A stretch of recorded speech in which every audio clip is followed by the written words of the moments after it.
Podcast Info Sehat Ungaran merupakan media video podcast dari BPJS Kesehatan Cabang Ungaran yang akan menyampaikan informasi dan tema-tema seputar Jaminan Kesehatan Nasional atau JKN untuk seluruh masyarakat.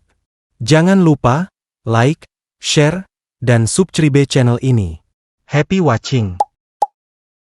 Lalu untuk syaratnya sendiri yang harus dipenuhi ketika kita mau meminta rujukan atau mendapatkan rujukan itu apa saja? Untuk terkait bagaimana syaratnya, yang utama pasti. Halo Sobat JKN, selamat datang di podcast Info Sehat Ungaran.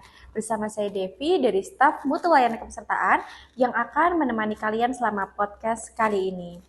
Baik, tema yang akan kita angkat pada hari ini yaitu terkait edukasi larangan meminta rujukan atas permintaan sendiri.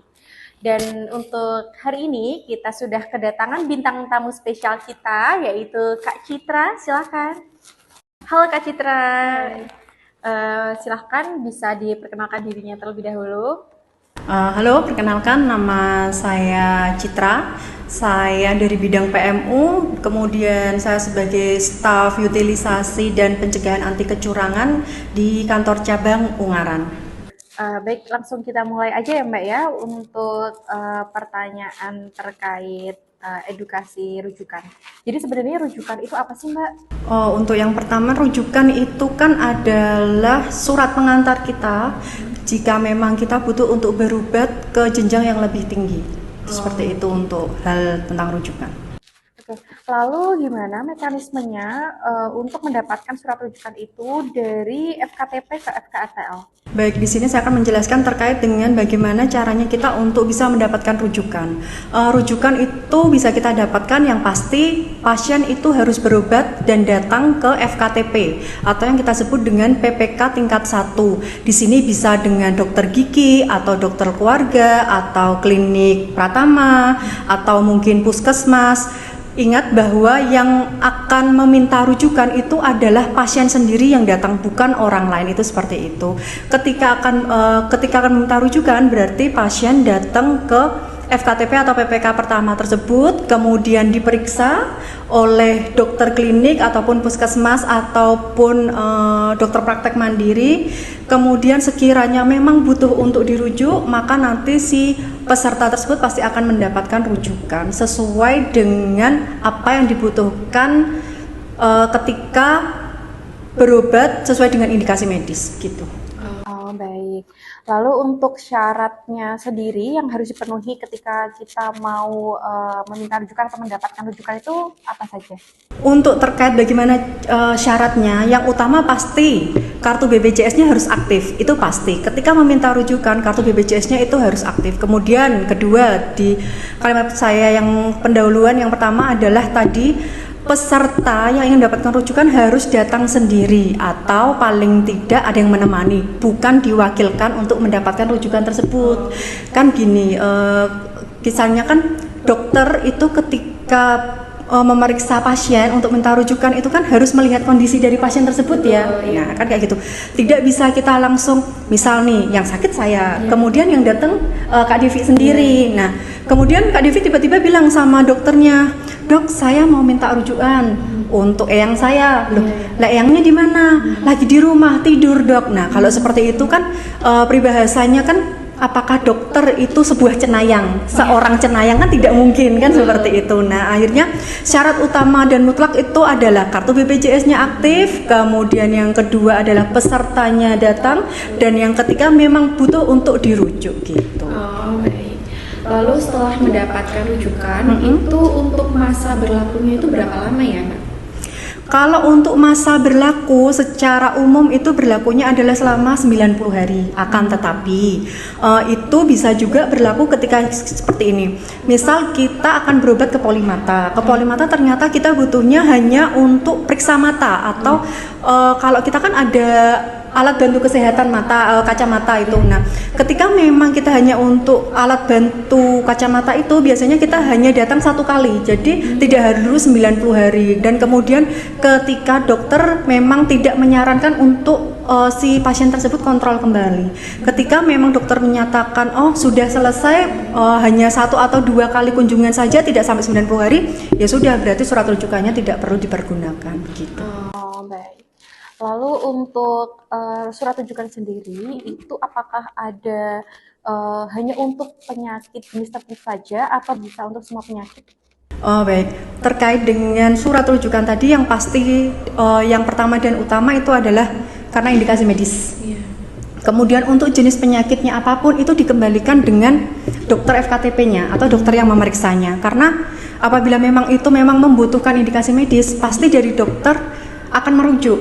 Akan tetapi ada beberapa kasus diagnosa yang memang itu memang kemampuannya di FKTP, jadi tidak perlu dirujuk, itu seperti itu. Dan itu ada beberapa seperti salah satunya adalah misal panas. Panas kan tidak perlu harus dirujuk nih sampai ke rumah sakit. Itu kan bisa, kita kan sebagai orang awam nih, biasanya kan di rumah itu kan juga kita pasti sedia paracetamol ya. Kemudian kalau memang sekiranya 1 hari 2 hari kok tidak sembuh, kita pasti akan datang ke FKTP. Kemudian setelah di FKTP ternyata dirujuk, oh iya ini memang panas seperti ini, dicek, oh tidak perlu dirujuk. Kita biasanya dokter akan mengevaluasi, coba Bu 3 hari lagi kalau memang masih panas, Ibu datang ke sini nanti baru dirujuk lah. Itu seperti itu biasanya untuk penapisan awalnya dari FKTP seperti itu. Jadi tetap tergantung dengan indikasi medis dari Betul sekali. ini ya, FKTP-nya gitu Betul, ya. iya. Baik, untuk pertanyaan berikutnya dan yang ini tuh yang paling sering ditanyakan ya sama peserta BPJS Kesehatan. Sebenarnya dalam rujukan, jika kita sudah meminta rujukan dalam bulan itu atau 1 bulan itu, apakah kita bisa minta untuk rujukan lagi di dalam bulan yang sama? Sebenarnya dalam 1 bulan itu kami tidak ada batasan untuk hal meminta rujukan. Asalkan itu sesuai indikasi medis, biasanya pasti dari dokter akan memberikan. Itu seperti itu, tapi kembali lagi kepada si peserta tersebut, asal itu adalah indikasi medis seperti itu. Oh baik, lalu jika rujukan yang diminta itu misalnya penyakitnya berbeda, misalnya yang satu rujukannya itu penyakit mata, kemudian yang rujukan yang kedua yang diminta itu mungkin penyakit dalam seperti itu bisa nggak kita untuk meminta rujukan yang berbeda seperti itu? Baik, terkait dengan masalah rujukan memintanya berapa kali, jadi seperti ini sistemnya. Ketika misal pasien pertama kali dia mendapatkan rujukan itu adalah di poli penyakit dalam, kemudian dengan penyakit diabetes mellitus yang masih belum terkontrol, kemudian beliaunya berobat ke poli dalam, kemudian diperiksa sama dokter dalam, ternyata beliaunya itu ada komplikasi. Jadi untuk pasien DM itu biasanya beliaunya ada komplikasi hipertensi, kemudian jantung, kemudian mata juga bisa. Nah, ternyata beliaunya ini terkena namanya diabetikum retinopati. Itu kan berarti kan berhubungan dengan mata. Jika memang kasusnya itu DM, mata, penyakit matanya itu diakibatkan oleh penyakit DM-nya tersebut dari polimata, itu maka bisa menggunakan rujukan internal namanya.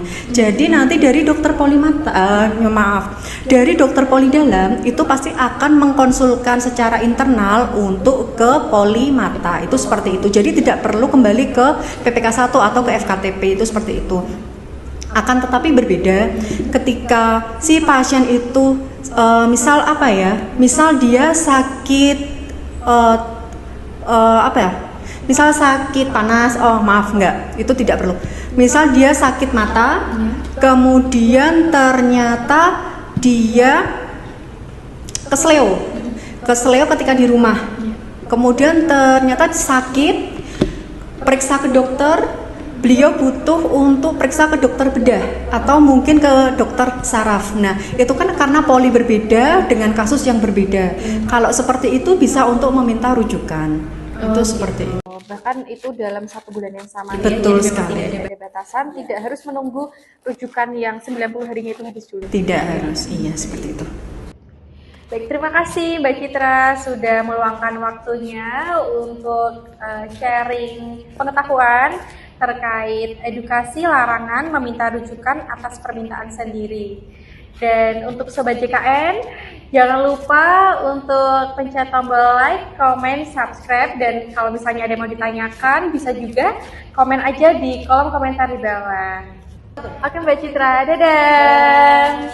See you.